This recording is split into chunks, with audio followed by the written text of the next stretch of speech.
Anytime we talk about growing a community and we want to bring in people from the outside, particularly younger families with children, they're looking at the school systems, and school systems are important. So when we start talking about growing Victoria, a strong school system is synonymous with a strong Victoria in my mind.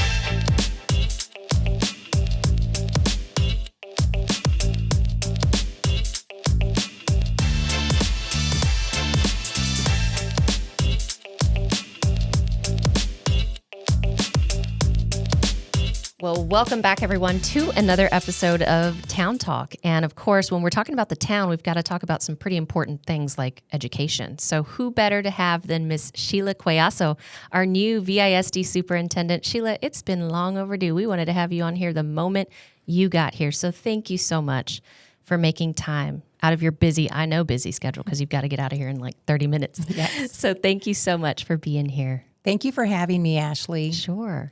So, of course, one of the things that we like to start off with is like getting straight into it, but we can't do that with you. We've got to get to know you just a little bit. So could you spend maybe just a few minutes telling us, maybe those who are listening or watching for the first time, haven't been graced with your presence, right, at the Chamber Luncheon to learn more about you. Just tell us a little bit about yourself. So a little bit about me. I am a 30-year plus educator. I have experience at the district level, regional level, and state level. I am extremely committed to the profession and am definitely the biggest advocate for students. Mm-hmm. I worked previously as a deputy superintendent in a smaller school district in the San Antonio area and was absolutely not looking for a superintendent position. When the Victoria ISD position came open, I did the research, and everything about the position excited me. Mm-hmm. Put my name in the hat, and here I am. Yep. Excited to move the work forward. That is awesome. Isn't that funny how God does that sometimes? Does, just kind of makes absolutely. You do something outside of your comfort zone. There were multiple God winks for sure. Definitely. Well, we're so blessed to have you here. So excited to get to know you and see some of the just initiatives that you're wanting to undertake here in VISD for our community. Sure. And as you know, I was just talking with you a little bit beforehand. We were talking about growing Victoria. And so I know, thank you, by the way, for providing your PowerPoint from your chamber luncheon presentation. So we're going to throw up a few slides up here just for us to reference, and so that our guests who are watching or listening can check it out. But you had a slide that said, strong schools, strong Victoria. Did I say that right? I sure did. There it is. And so you put a map up there that shows Victoria, which we appreciate because it was often discussed in our mayor's State of the City, and then our city manager talking about growing Victoria. And you and I were just chatting about the importance of school in that equation. Mm-hmm. And so can you tell us a little bit about your perspective of how strong schools impact a strong community? Absolutely. So when we think about Victoria, and it's funny because I asked when I came, what does crossroads mean? And I totally understand that now. Mm-hmm. But Victoria is the hub for this area and the largest school district in Region 3 as well. So people look up to Victoria, if you will.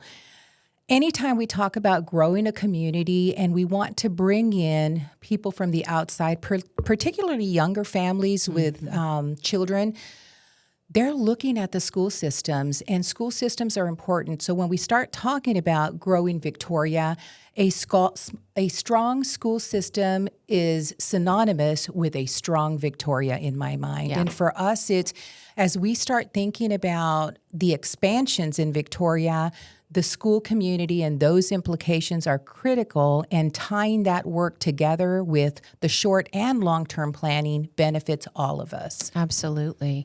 So tell us a little bit about VISD. I know we had a slide here that said, here's how many staff members, here's how many facilities. Can you tell us what we're working with a little bit, if you had to summarize it? Sure. We have almost 13,000 students, clients as I reference them, 2,400 staff members. So we're one of the largest employers, or if not the largest, in the city. Right. And then we have 25 schools. So we have 21 regular schools and 4 specialized schools.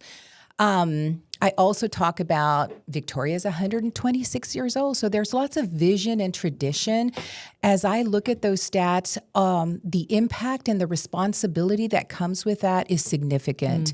And I keep saying that this work isn't about the position. It is not about me, the superintendent. It's about all of us working together as a community to change, advocate, and support the initiatives that are happening in the school district, because ultimately that work will echo for generations, and we know that. Yeah, and we're here to help. Sure. So let us know if there's Yes. anything we can do. Hey, Town Talk for one. Let's Yes. talk about it. And so earlier you were saying, I want to come back to a little bit about you. So you said you're from San Antonio, right?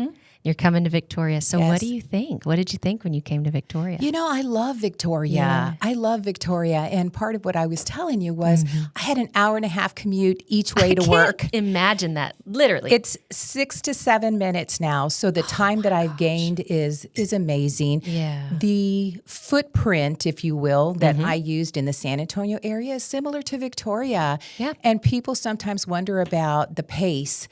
There are so many things that happen here in the city, whether it's symphony, just all kinds of galas and events and everything Yes. that goes on. It's just, Right. it's an amazing community with a big heart. And I say that because people have really embraced me, welcomed me in a way that is heartfelt. Yes, and as we should. I mean, Yes. again, coming back to growing Victoria too, not just being a great human. Come on, we can all, do that. But growing Victoria is so important. And when we link arms together and we say, hey, we're in this together, it's not you do your thing, I'll do mine, and we're never going to cross paths. No. And in this community in particular, I sense that is just something that kind of sets us apart. I hope all communities are doing that to some degree, but in Victoria, we really are starting to have more conversations, and that's due to the leadership, like people in positions of leadership like yourself, like our mayor, like county judge, city management, all the local leaders here in this community, business leaders. And so totally want to echo that you just said. So when it's the priority, it's the priority. And that's Yes. absolutely what I see happening. Every single entity and every leader in each of those entities is committed to working together. And for me, it's also about maximizing resources. Yes. How do we work together, work smarter together to maximize our resources? and staying engaged with each other. Okay, so you said strategy, and that reminded me. So you had an awesome chamber luncheon presentation. I was there, so thank you again for all the wonderful insight you shared. I would imagine our viewers and listeners might want to hear a little bit about it too. So you had mentioned your strategic priorities and getting to the North Star, which I loved. Can you talk a little bit about that? So our North Star goal really is, and I'm going to preface it by saying that our system is really about a strong start and a strong finish. And when I say that, I'm really referencing this whole notion of the early childhood grades. Our work begins there. And students should be transitioning within the system on grade level and advancing from grade level to grade level, mastering the knowledge and skills. The strong finish, and this is our North Star goal, is that every single student graduates college, career, military, and citizenship ready. And when we go back and look at the data, we're hitting it out of the ballpark, if you will, with our career readiness. And our work now really is about elevating the college readiness and the citizenship readiness. That's awesome. When all of those pieces come together, we're going to be exactly where we need to be. Yeah, our kids will. Yeah, absolutely. The next generation. Yeah. That's so important. What do you mean when you say citizenship ready? I think I know what you're referring to, but for those who might be hearing it for the first time, what does it mean for a school setting? So part of the data, the conversations that were had from the community were really around discipline. And that's one lens, that's one perspective. And I went back and looked at the data and said, so what are the discipline issues? We have a small percentage of students, 2, that have chronic discipline issues. And those students need to be case managed. That's not the perspective I want to take. The perspective I want to take is, how do we ensure that students are citizenship ready? And we've identified 10 VISD values.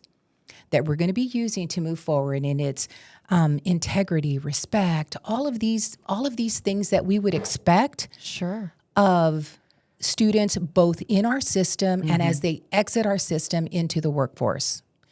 And so our focus really is around building citizenship-ready students that are ready to transition into their communities and live up to the expectations of the profession, the community, et cetera. That's awesome. I know we have a slide, so guys, can you please put it up here? It has citizenship ready, the core values that you were just outlining. You said there's 10 of them? 10. Nope, not that one. Nope, not that one. That one. Yes. I love that. Yeah. Has that been in existence before? No, this is new. Wow. This is something we're rolling out this year. And that's huge. It is. And quite honestly, the focus of this is twofold. It's how do we as the adults in our system, right? And by system, I mean school system, but the larger system, because we're talking about the bigger connections. Absolutely. How do we model and expect these values? And it starts at home, quite honestly. All of this work starts at home. So for us, the Citizenship Ready Plan begins with every stakeholder, every partner. Yeah. And then, so the adults and then the students. Right. How are we holding students accountable for these actions and behaviors, if you will? When this happens, we create a system that works. Yeah. That's so true. And it's giving me goosebumps as you were talking, because when you said we have to model the behavior that we want. Yes. Absolutely. If anyone's going to do that in the room, it's got to be the adults. That's and right. you're absolutely right. It starts at the family. Yes. And there's a cadence in the rollout of this. And so that's what we're talking about is how do we roll this out systematically across the city so that we're all working together to emphasize and reinforce these expectations. And people often say, well, we have kids that maybe don't have the support systems. I get that. Yeah. I get that. What I do know, and the research shows us over and over, and I've seen it over and over, is when we hold expectations like that, kids live up to the expectations when we reinforce the behaviors and they understand the difference between the two. Right. It's funny because I don't know if you know this, but I have 2 toddlers. One is going to be 5, the other going to be 3. Yeah. And so as I started learning about, structure in school settings and how to get them ready for that, I started to realize the kids will live up to the setting that the teacher establishes for the room. Expectations. They learn. That's it. And they'll model. They'll look at their fellow classmates and say, we're all in this together. That's right. So I love that. Can you put that slide back up? Because I want to read through some of them and then talk about your strategic priorities real quick. But you've got excellence. Do everything to the best of your ability. Respect. That is huge. Yes. Fundamentally, just for anyone. Be kind. Be polite. Honesty. With yourself and others. Yes. It's this whole notion of respect. Yeah. Hopefully our kids are respecting their teachers. If you're listening, you better. That's right. Perseverance, gratitude, responsibility, courage, integrity, accountability, and of course, civic duty and abide by the law. Those are pretty fundamental things. So I love that. Yeah. Kudos to you. They are, and it's just reminding people that this is what we expect. Yes, and putting it out on paper and making it clear. That's right. Is a reminder for all of us to uphold. And that I standard. joke because I say this is going to be posted in every classroom and every bus. That's a good idea. Everywhere we go, we're going to see this. Love it. Yeah. So then talk to us a little bit more. You were telling me you have some strategic priorities. You said 6 of them. Is that right? 5. I added 1. Yeah, it's okay. We can add one more. Yeah, sure. So do you want to talk to us a little bit about that? Sure, we do. I actually started the research during the data dig, if you will, during the interview process. So coming in, listen to what the community said at the meetings during the superintendent search, because all of those were recorded. Oh, nice. Looked at every single source of data that you can imagine to determine what's really happening in Victoria ISD. And there are lots of celebrations, I'll say, many, many celebrations. Yeah. There are 5 areas that we want to focus on. The first one is around exemplary student outcomes. What we know, and in fact, the state just announced yesterday that they're going to be releasing the 2023 accountability results, which have been held back with the courts for 2 years already. Oh, wow. And so when we go back and look at academic data, there's a need for us to shift that trajectory. So exemplary student outcomes in many different ways. The focus there is really going to be around literacy and numeracy, knowing that those two areas impact every other discipline. Right. So that's the first one. And there are many components threaded around that priority. The second one is the research tells us over and over that the number one factor impacting student achievement is the quality of the teacher in the classroom. And so for us, we know that we have about 20% of our teachers that are not fully certified in classrooms, and many of those are doing amazing jobs. What I want to make sure is that every single classroom has a highly effective teacher, not necessarily a highly certified teacher. Yeah. Because they're different. So what kind of impact is that teacher having? Right. That's priority 2.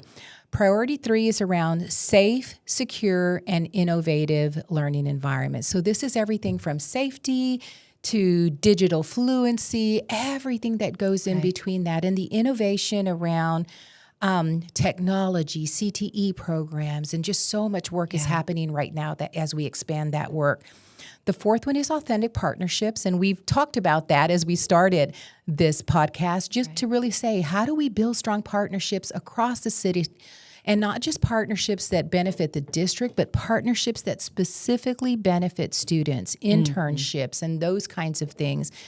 And then the last one is operational efficiency. And we know that there have been many conversations in Victoria around school finances, facilities, those kinds of things. And we were talking about our insider academies. We have spent a lot of time educating the public around finance and facilities and those big needs. And for us, it's around efficiencies. And we have some very strategic things that we've already done. I've been here a little bit less than 4 months. Some things that we've already done to address the operational efficiencies. That's great. So already putting some things into motion. Many. Oh, I bet. Many. And I'm sure you've heard a thing or two. But man, you mentioned it earlier, talking about teachers' pay. That was huge. It is. Obviously, I'm sure you've talked about this in the past. We don't have to go down that rabbit hole, but the bond election. Yes. I mean, that was could have been a huge benefit for what you're trying to do. I'll just say that. Absolutely. That is my personal perspective. I would think a lot of community members who want this community to rise, like we were talking about earlier, as the tide rises, all who are in it rise together. That's right. And so that is the ultimate goal for Victoria, and we have to have that mindset. And so teacher compensation is part of that. It is. It is. Yeah. And we know that the 89th legislature is in session right now. We'll see how that plays out. Sure. But just something different that I want to address, because I think the community needs to know that. We haven't formally rolled it out because we've been working it internally, but we're getting ready to start communicating this. So this will be the first public forum where we do this. Oh, sure. We've had our personnel right-sizing plan in place, and we started this about a month and a half ago. And it's really looking at every single position to say, is this position needed? Yes or no. For me, that right-sizing plan started at the district level because we needed to look at our central office to see how efficient are we and how can we streamline positions in order to save money so that we can, on the back end, address in some ways teacher compensation. Right. And so I met with executive cabinet, met with every single executive director, and I asked them to go back and tell me within your part of the organizational branch, how would you right size? What would that look like? And I'll tell you, Ashley, that we have $1.5 million in savings at this point. Wow. $1.5 million. And we did not have a reduction in force. This is simply with people that are retiring, openings that we have where we could shift other people, just getting creative about it. Being very efficient in our operations, which is priority number 5. Right. And we're up to that amount of savings at this point. And so it's important for the community to understand that coming in, and you heard me say this at the chamber presentation, I think of the district in terms of a business. Yes. We're running a business. Right. And the efficiencies in a business have to be there because we have to be good stewards of our public dollars and maximize every resource. So this is part of that plan. Absolutely. You want to know the return on your investment. Absolutely. You want to know where your money's going, as the community, of course, does too. And so the first deep dive, it sounds like, is exactly what you're doing to find out, what are the gaps, if any. Sure. Everyone has them. Sometimes over time they might develop. And so just to look in and identify, creative solutions to that. That's it. That's all it takes. And it's just also thinking about how do we ensure that we're operating at the highest level with the least amount of human capital. Right. And we're going to get there. We're there. Awesome. That is so great. Okay, you said business. Yes. That did remind me. So during the presentation at the chamber luncheon, we keep talking about that chamber, Jeff Lyon, you're going to get a lot of shout outs over here. But one of the things you were talking about was looking at it as a business. Yes. Love that. I really do, because it's all about efficiency. That's it. And maximizing, like you said, your resources. So, but fun fact about yourself, didn't you say your family, you were raised around a family who owned a business or operated a business, something like that? My parents had a business. My great-grandfather had a business. And so I laugh because I started working when I was in 5th grade. And there were so many things that we had to do. We didn't have calculators. We didn't have all those things at the time. I'm aging myself just a little bit, but there were so many things. I mean, we had other tools, but it's about efficiency of within the business. Right. And I'm asking our staff to look at how they run their departments, how they run their campuses, the same way, because when we start doing that as a system, we begin to see the savings and the efficiencies district-wide. Yeah. And at the end of the day, the goal as a business is to deliver an exceptional product. That's right. To its, in your case, clients. I love it. Yes. I was going to say customers. That's what I say a lot. I treat our residents as if they are customers, because I come from the private sector. I was telling you about that as well. Yes. And so you're always thinking about those sort of things. Yeah. So anyway, is there anything else you wanted to share along those lines, or even your strategic priorities? And by the way, guys, I don't know if there's any other slides, but if you can pop it up there, that'd be great. There was one that they were showing with the strategic priorities. Yes. Can you go back to that slide, guys? Had the little arch on there. We're fancy today. We have slides. Right there. Those are them. Those are the 5 strategic priorities. And here's what I'll say. Had 4 town hall meetings. Had mixed representation. Some had small audience, couple with larger audience. Right. But just really get community input around the strategic priorities.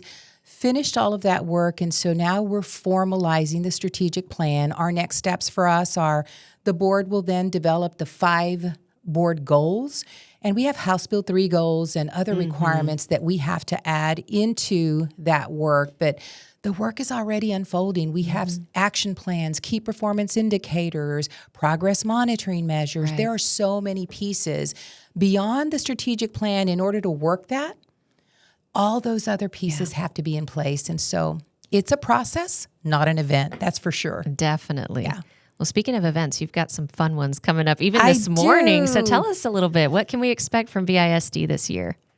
This year? Or even this summer. Yeah, because we're kind of in the middle or coming at the tail end of an academic year. That's right. But maybe this summer going into the next school year. Is there anything?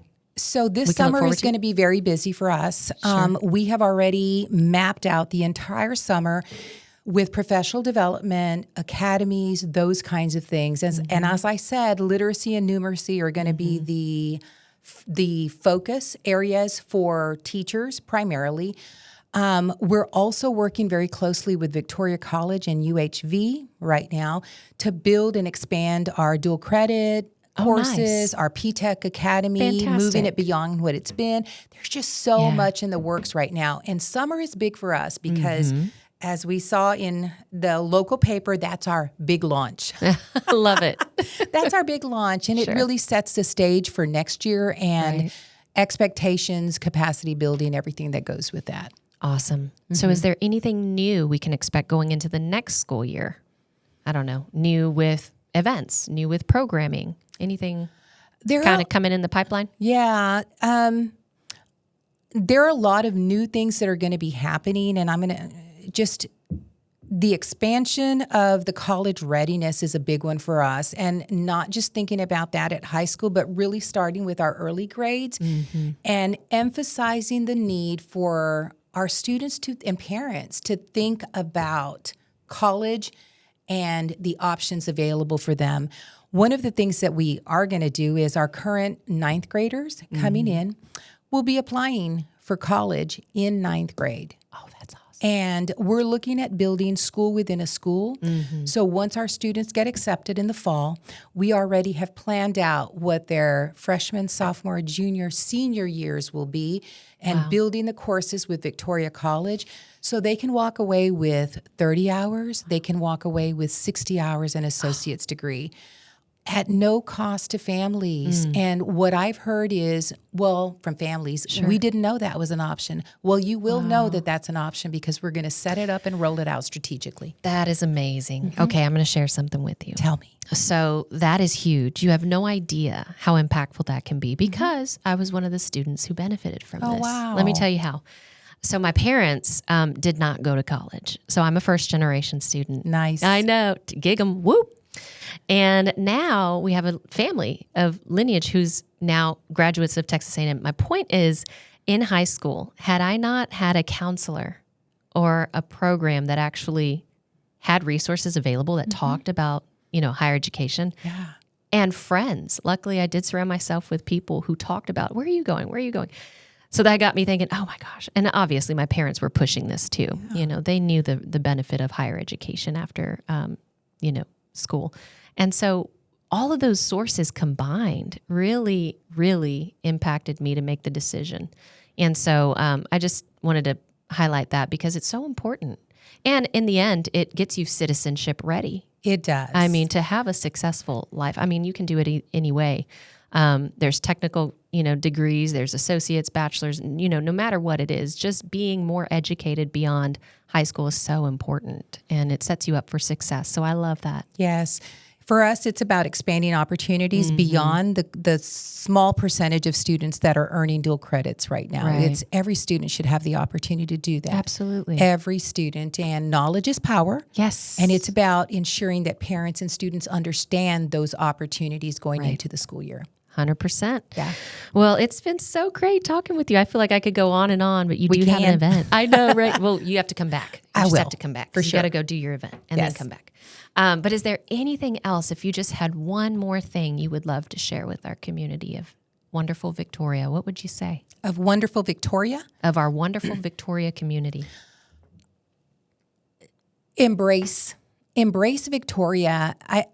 Sometimes when you live in a community, you don't understand all the great things that are happening and just all the positive things. Victoria has such great history, amazing people. Just embrace it. I love the Crossroads community now as I know it. Right. Yeah. I wholeheartedly agree. And we were just talking about that earlier. Yes. It's a lot of times it's a mindset. And you don't know through what lens people are looking at life. That's and I right. have to keep that in the back of my mind. As you know, we're both public servants. That's right. And so to have a level of empathy and compassion is probably key to success in roles, especially like yours. And so I just want to say congratulations for coming to Victoria, for your role, for your already success. And I so look forward to seeing your continued success in this community and in VISD. Thank you so much, Ashley. Sure. Thanks again for being here. Sure. And we'll talk to you next time. Hey guys, thanks for listening to today's episode. Every new episode debuts every other Tuesday, so make sure to follow us, like us, subscribe on YouTube and Spotify, and we'll talk to you next time. Thanks.